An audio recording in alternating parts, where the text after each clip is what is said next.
A picture of March for Our Lives organizer and Parkland survivor Emma Gonzalez went viral on Twitter. It shows Gonzalez ripping what appears to be the Constitution and reads, "Horrifying to every educated American." It's completely fake, though, and here's how we verified it.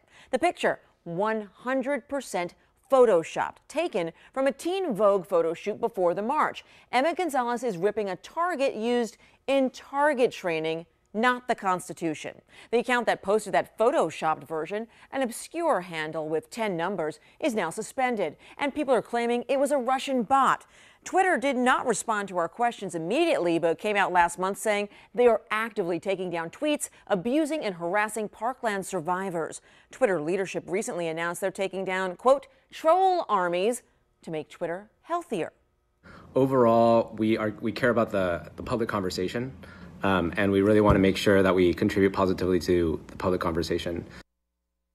So we can verify this tweet, it's fake, and Twitter is actively taking down posts harassing Parkland survivors.